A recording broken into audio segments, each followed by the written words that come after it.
Hello student, बहुत बहुत स्वागत है डीके सर क्लासेस में। जितने भी प्यारे बच्चे क्लास 12 के हैं बाबू, आज की इस वीडियो में केमिस्ट्री का मोस्ट इंपॉर्टेंट क्वेश्चन पूरी किताब से आपके जितने भी केमिस्ट्री में चैप्टर्स हैं टोटल 78 क्वेश्चंस मात्र ये अच्छे से तैयार कर लो। अभी भी टाइम है बाबू, ये आप 70 में 70 ला सकते हो। जो आपका केमिस्ट्री का पेपर है 8 मार्च को धुआं धुआं करके आओगे। आज की इस वीडियो में 78 क्वेश्चंस जो मोस्ट इंपॉर्टेंट है, आज की इस वीडियो में बस इतना अच्छे से पढ़ के जाना, बोर्ड एग्जाम में एकदम धुआं धुआं उठा के आओगे। तो आज की इस वीडियो को प्यारा सा लाइक कर देना, चैनल में पहली बार हो सब्सक्राइब करके जुड़ जाओ प्यारे बच्चों, क्योंकि आज की इस वीडियो के थ्रू आपको पूरा डिटेल यहाँ पे टॉपिक मिल जाएगा कि क्या क्या पढ़ के जाना है। ठीक है, सबसे पहले एक एक चीज पे फोकस कर लो।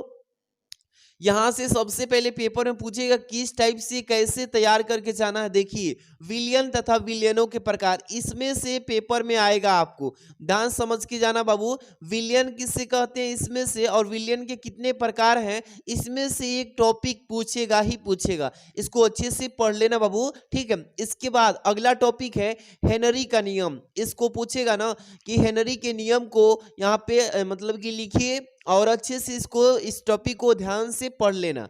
सारे टॉपिक जो बता रहा हूं इससे बाहर नहीं आने वाला होगा।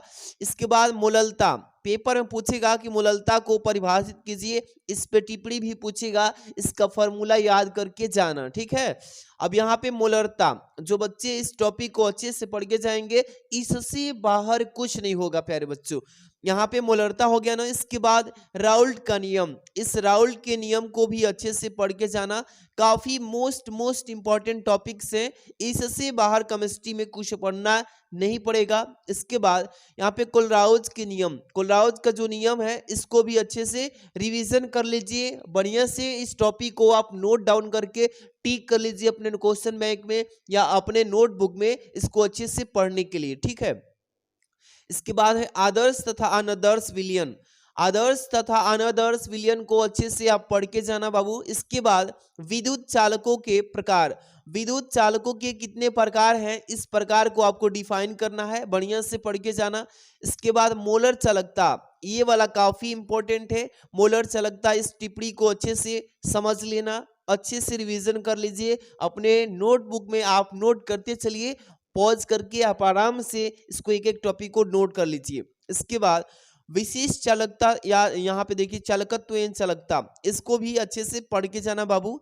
इसके बाद है प्रासरण दाब, पेपर में पूछेगा ना कि प्रासरण दाब को यहाँ पे परिभाषित कीजिए और इसके बारे में टिप्पणी भी लिखने के लिए बोल दे, तो अच्छे से पढ़ के जाना। इसके बाद हम चलते हैं, अगला मोस्ट इंपॉर्टेंट टॉपिक है यहाँ पे मोल प्रभाज्य या मोल अंश को परिभाषित करें। ऐसे ही पेपर में पूछेगा कि मोल प्रभाज्य या मोल अंश को परिभाषित करें, ऐसे ही पे पूछेगा। इसके बाद है आदर्श तथा अनादर्श विलियन, पूछेगा प्यारे बच्चों कि आदर्श तथा अनादर्श विलियन को यहाँ पे परिभाषित करें। इसके बाद फैराडे के विद्युत अपघटन के नियम को उल्लेख कीजिए। इस तरीके से ये तो एकदम ही मोस्ट इंपॉर्टेंट है टॉपिक। ये जो आप टॉपिक देख रहे हो ना काफी मोस्ट इंपॉर्टेंट है कि फैराडे के विद्युत अपघटन के नियम को लिखिए, इस तरीके से आएगा। इसके बाद है इलेक्ट्रोड विभव, यहाँ पे देखिए इलेक्ट्रोड विभव यहाँ पे भी पूछ सकता है या इलेक्ट्रोड के बारे में भी पूछ सकता है, तो ये इलेक्ट्रोड विभव भी अच्छे से पढ़ लेना। इससे बाहर कुछ नहीं आएगा, थोड़ा सा ये टॉपिक आपको याद दिला दे ताकि इसको ही पढ़ना है। ठीक है, इसके बाद विद्युत रासायनिक सेल किसे कहते हैं, इसको अच्छे से पढ़ के जाना प्यारे बच्चों। इसके बाद विद्युत रासायनिक श्रेणी किसे कहते हैं, ये वाली टॉपिक काफी खतरनाक है, अच्छे से पढ़ के जाना। ठीक है, इसके बाद अगला क्वेश्चन है सेल का विद्युत वाहक बल किसे कहते हैं।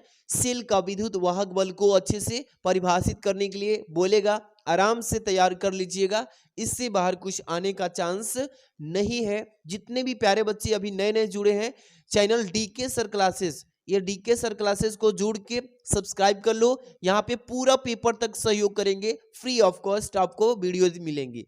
इसके बाद वेग नियम तथा या दर व्यंजक, इसको अच्छे से पढ़ के जाना प्यारे बच्चों, इस टॉपिक को क्लियर कर लेना। इसके बाद अभिक्रिया की दर वेग, अभिक्रिया की जो दर वेग है ना इसको अच्छे से रिवीजन कर लो, पढ़ के जाना। ठीक है, इसके बाद अर्ध आयु काल किसे कहते हैं, अर्ध आयु काल के बारे में पूछेगा ना तो बढ़िया से इसको रिवीजन कर लेना, तैयारी कर लेना इस टॉपिक को, पेपर में चांस है इसका आने का। इसके बाद है शून्य कोटि की अभिक्रिया किसे कहते हैं, इसको भी बढ़िया से नोटबुक में नोट कर लो और इस पे ध्यान दे करके रिवीजन करना बाबू, पढ़ के जाना। इसके बाद है 24 नंबर अभिक्रिया की कोटि ज्ञात करने की कौन कौन सी विधियां हैं, इस विधिया में आप जो इंपॉर्टेंट विधि है पढ़ के जाइएगा। इसके बाद प्रथम कोटि की अभिक्रिया जो होती है ये बार बार पूछता है, या शून्य कोटि की अभी बताएंगे, वो काफी इंपॉर्टेंट है। तो सारे के सारे जो टॉपिक्स बता रहे हैं इससे बाहर आने का कोई चांस नहीं है। थोड़ा अच्छे से इस सभी टॉपिक्स को बाबू पढ़ के जाइएगा, ठीक है। अगला टॉपिक है आपके सामने द्वितीय कोटि की अभिक्रिया किसे कहते हैं, काफी मोस्ट टॉपिक है, इसको पढ़ लीजिएगा। इसके बाद यहाँ पे देखिए ब्लॉक के जितने भी तत्व है, संक्रमण तत्व, उनको भी अच्छे से रिवीजन करके जाना। आप इसको आईएमपी में नोट कर लो, काफी इंपॉर्टेंट है, इससे बाहर कुछ नहीं आएगा। इसके बाद है लैथेनाइड एवं एक्टिनाइड वाला जो यहाँ पे अभिक्रिया होती है, इसको अच्छे से पढ़ के जाइएगा, इससे काफी क्वेश्चन फंसते हैं इस टॉपिक को, ठीक है प्यारे बच्चों। इसके बाद 29 नंबर उप संयोजक यौगिक कौन सा होता है, इसके बारे में आप परिभाषा बढ़िया से याद कर लेना, परिभाषा अच्छे से पढ़ के जाना बाबू, ठीक है। इसके बाद अगला है उप सह संयोजक यौगिकों का नामकरण करिए, इस तरीके से पेपर में पूछा जाता है। अगला है लिगेंड, लिगेंड के बारे में पूछेगा और आप पेपर उठा के देख लेना लिगेंड क्या है, इसके बारे में हर एक साल पूछता है, आप इसको अच्छे से पढ़ के जाइएगा। इसके बाद 32 नंबर संयोजकता अवंधन सिद्धांत, इसी को VVT बोला जाता है और पेपर में इसका आने का काफी चांस है। इस टॉपिक को रट के और समझ के कैसे भी करके तैयार कर लेना। इसके बाद जो है हेलो एल्केन, हेलो एल्केन क्या है इसको परिभाषित कीजिए, इसके बारे में टिप्पणी भी पूछेगा तो आप अच्छे से पढ़ के जाना। और जितने भी प्यारे बच्चे इसको टॉपिक को देख रहे हैं, इसका PDF ही मैं दे दूंगा, आपको चिंता नहीं करना है, आपको बताएंगे कैसे मिल जाएगा। हेलो एल्केनों का नामकरण, इस टॉपिक को अच्छे से पढ़ लेना। इस टॉपिक में कैसे पूछेगा ना कि हेलो एल्केनों का नामकरण कीजिए, और इसको अच्छे से आपको तैयार करना ही पड़ेगा। इसके बाद जो है SN1 तथा SN2 जो अभिक्रिया होती है रिएक्शन, इसके बारे में आपको अच्छे से पढ़ के जाना है, ये पेपर में चांस है आने का। इसके बाद जो है प्यारे बच्चों 36 नंबर वुर्टज अभिक्रिया क्या है, वुर्टज अभिक्रिया का रिएक्शन जो है बढ़िया से पढ़ के रिवीजन कर लेना, इससे बाहर कुछ आने का चांस नहीं है। अब यहाँ पे कुछ मोस्ट इंपॉर्टेंट न्यूमेरिकल्स बता देते हैं, डेरिवेशन तो है नहीं, यहाँ पे न्यूमेरिकल्स बता देते हैं। जैसे पहला क्वेश्चन इसमें है प्यारे बच्चों कि ग्लूकोज के जल में, अगर कोई ग्लूकोज को जल में विलयन की सांद्रता 10% W/W के रूप में है, तो यदि इस विलयन का जो डेंसिटी यानी घनत्व तो होगा 1.20 ग्राम इंटू, यहाँ पे बोल सकते हैं ग्राम प्रति मिलीलीटर हो, तो गणना कीजिए। ये न्यूमेरिकल काफी मोस्ट है, इसको पढ़ के जाना प्यारे बच्चों। अगला क्वेश्चन चलते हैं, यहाँ पे मोस्ट इंपॉर्टेंट न्यूमेरिकल की ही तरह चलेंगे। यहाँ पे 39 नंबर किसी प्रथम कोटि की अभिक्रिया का वेग स्थिरांक जो है 6.93 × 10⁻³ मीटर है, तो इस अभिक्रिया की आयु जो होगी अर्ध आयु T½ बोलते हैं इसको, T½ की गणना करना है इसमें। और यहाँ पे अगला प्रश्न है कि सत्यापित करें कि प्रथम कोटि की जो अभिक्रिया है वो 99.9% अभिक्रिया पूर्ण होने में लगा समय अर्ध क्रिया को पूर्ण करने में लगा समय का 1 यानी कि 10 गुना है। ये भी मोस्ट इंपॉर्टेंट, काफी इंपॉर्टेंट न्यूमेरिकल है, इसको पढ़ लेना। इसके बाद जो है यहाँ पे IUPAC नाम, ये पेपर में तो एकदम पूछता है, अच्छे से पढ़ के जाइएगा। IUPAC नाम कुछ यहाँ पे श्रृंखला के रूप में बता देता हूँ, 40 नंबर का पहला, दूसरा, तीसरा पढ़ के जाना बाबू। जैसे आप स्क्रीनशॉट भी ले सकते हो, जैसे बता दे रहा हूँ कि CH3 सिंगल बॉन्ड के साथ CH, फिर सिंगल बॉन्ड CH3, फिर सिंगल बॉन्ड CH, फिर सिंगल बॉन्ड OH, फिर यहाँ पे एक कार्बन के साथ जोड़ा है सिंगल बॉन्ड में, तो यहाँ पे देखिए CH3, फिर CH3, फिर सिंगल बॉन्ड के साथ CH3, इसका IUPAC नाम आपको अच्छे से पढ़ के जाना है। IUPAC नामकरण बढ़िया से पढ़ लेना, अच्छे से आएगा ही आएगा। इसके बाद यहाँ पे दूसरा है CH3O सिंगल बॉन्ड, CS यहाँ पे ब्रैकेट में CH3 ट्वाइस, यहाँ पे अगला कॉमा CH3, यहाँ पे फिर इंटू -OH, इसको अच्छे से पढ़ के जाना, ठीक। यहाँ पे एक श्रृंखला के रूप में दिया है बाबू, देखिएगा ये जो है श्रृंखला है, काफी इंपॉर्टेंट है, पेपर में चांस है इसका आने का, इसको अच्छे से पढ़ के जाना, ठीक है। ये वाली जो देख रहे हैं ना, ओ यहाँ पे एक सिंगल बॉन्ड के साथ जोड़ा है ना, OCH3, फिर सिंगल बॉन्ड COCH3 के साथ, फिर single bond CH3 thrice into CO यहाँ पे OH के साथ। इस तरीके से ये काफी इंपॉर्टेंट है, बढ़िया से रिवीजन कर लेना। इसके बाद अगला जो है टॉपिक हेलोएरिन को परिभाषित करें, हेलोएरिन को परिभाषित करें, ये पेपर में आएगा, बढ़िया से पढ़ के जाना। इसके बाद हेलोएरिनो का नामकरण कीजिए कि हेलोएरिनो क्या है, इसका नामकरण बताइए। इसके बाद है क्लोरोबेंजीन, क्लोरोबेंजीन क्या है बाबू, इसको अच्छे से पढ़ लेना प्यारे बच्चों। इसके बाद जो है क्लोरोफॉर्म, क्लोरोफॉर्म को अच्छे से पढ़ के जाना, मोस्ट इंपॉर्टेंट है प्यारे बच्चों, काफी इंपॉर्टेंट है, इसको पढ़ के चले जाइएगा। इसके बाद चलते हैं अगला टॉपिक, यहाँ पे 45 नंबर, देखिए क्लोरोफ्लोरोकार्बन, ये पेपर में आना तय है कि क्लोरोफ्लोरोकार्बन के बारे में आप क्या जानते हैं, इसको परिभाषित करें, बढ़िया से रिवीजन कर लेना। इसके बाद है एल्कोहल, एल्कोहल को पेपर में पूछेगा, अच्छे से इस टिप्पणी को ध्यान से पढ़ के जाना। इसके बाद जो है एल्कोहलों का वर्गीकरण, इसका यहाँ पे डिफरेंशिएट करना है, इसको अच्छे से पढ़ के जाइएगा, ठीक है। नेक्स्ट है प्राथमिक, द्वितीयक एवं तृतीयक एल्कोहल क्या होते हैं, इसके बारे में जो परिभाषा है, टिप्पणी है, उसको थोड़ा बढ़िया से रिवीजन करिएगा। इसके अगला टॉपिक है एथिल एल्कोहल या एथेनॉल के बारे में आप क्या जानते हैं, इसके बारे में बढ़िया से रिवीजन कर लेना। इसके बाद है फिनॉल, फिनॉल काफी इंपॉर्टेंट है प्यारे बच्चों, फिनॉल के बारे में मोस्ट इंपॉर्टेंट टॉपिक बता रहा हूं, बढ़िया से पढ़ लेना। इसके बाद 51 फिनॉल का वर्गीकरण, फिनॉल का वर्गीकरण कैसे करेंगे, उस वर्गीकरण को थोड़ा ध्यान से पढ़ के चले जाइएगा। इसके बाद 52 फिनॉल के निर्माण की विधियां कौन कौन सी हैं, इस विधियों को लिखिए, ऐसे ही पूछेगा।